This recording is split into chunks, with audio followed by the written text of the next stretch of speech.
जिला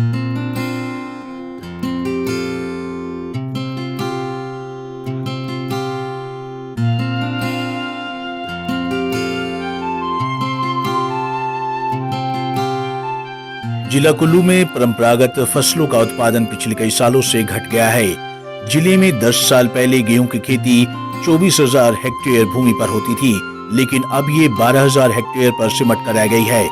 वहीं कोदरा की खेती 3.5 दशक पूर्व 5,000 हेक्टेयर भूमि पर हुआ करती थी। 19 पौष्टिक तत्वों और प्रचुर मात्रा में कैल्शियम प्रदान करने वाले कोदरा की खेती लगभग विलुप्त हो गई है। यही नहीं, परंपरागत खेती में कोदरा, स्यारा, मक्की और गेहूं जैसी फसलों को किसान कम उगा रहे हैं।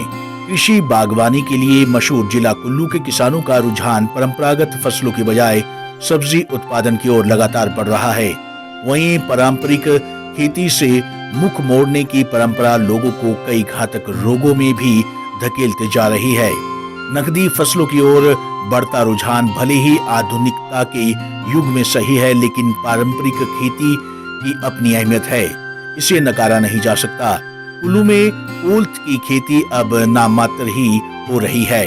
कोल्थ की दाल पथरी के मरीजों के लिए रामबाण मानी जाती है। इसके सेवन मात्र से पथरी चूरा बनकर बाहर निकल जाती है। कुल्लू में अब कोदरा, काउनी, चीनी, सलियारा, बाजरा, जौ, कोल्थ और चूड़ी धार साग खाने की थाली से करीब गायब भी हो चुके हैं। कुछ अनाजों के बीज अब भी किसानों के पास है, लेकिन पहाड़ी क्षेत्रों में इन अनाजों की बिजाई कम हो गई है। ये खाद्य सामग्री खाने में ही इस्तेमाल नहीं होती थी, बल्कि कई बीमारियों की काट भी रखती थी। पारंपरिक अनाज का जैसे जैसे इस्तेमाल बंद होता गया, वैसे वैसे रोग भी बढ़ते जा रहे हैं। पुराने समय में कोल्थ की दाल पथरी का इलाज करती है। अब पथरी की बीमारी तो आम हो गई है।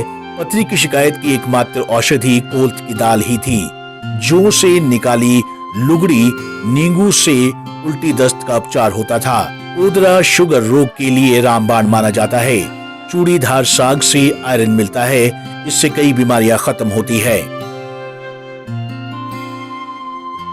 जैसे हमारे जैसे एमरंथस है, बकबीट है, चिनोपोडियम है, बाथू जिसको कहते हैं, और ये जो हमारे भरेस है, काठू जिसको यहाँ पर कहते हैं, या चौड़ाई है, ऐसे मंडल है, ऐसे कई ऐसी फसलें हैं जो तो किसान ने लगाना ही छोड़ दी हैं। तो इन फसलों के लिए हमारे पास ऐसी ऐसी किस्में भी हैं जो कि बदलते परिवेश में भी काम कर सकती हैं, और उनको थोड़ा सा और पहाड़ों की तरफ ले जाया जा सकता है। या जो ऐसी किस्में जो हमने टेस्ट की हैं मध्यवर्ती क्षेत्रों में, उनको वो लगाएं। बदलाव तो आता रहेगा। वातावरण में बदलाव का मतलब ये नहीं कि हम फसलें लगाना छोड़ देंगे, लेकिन हमारे साइंसदान उसमें जो है वो प्रयोग कर रहे हैं और अनुसंधान करके ऐसी ऐसी किस्में निकालेंगे। जैसे मैं सेब की बात करूं, सेब जो है धीरे धीरे यहाँ पर ठंड ख़त्म हुई और यहाँ बर्फ़ पड़ना बंद हुआ, तो सेब जो है यहाँ से हट गया और दूसरी फसलों की तरफ ध्यान लोगों का गया, दूसरे फलों की तरफ ध्यान गया। लेकिन हमारे पास लो चिलिंग वैरायटी है, अन्ना वैरायटी है, हरिमन वैरायटी है, ऐसी कई ऐसी लो चिलिंग वैरायटियाँ हैं जो कि हम यहाँ पर लगा करके उसमें सेब जो है वो ले सकते हैं। तो कृषक की जो एक आवाज़ है इस बदलते वातावरण की परिवेश में, वो वैज्ञानिक सुन रहा है, उसके कान में ये आवाज़ पहुँचे, उसका साक्षात्कार हो और किसान की वो दर्द को समझे।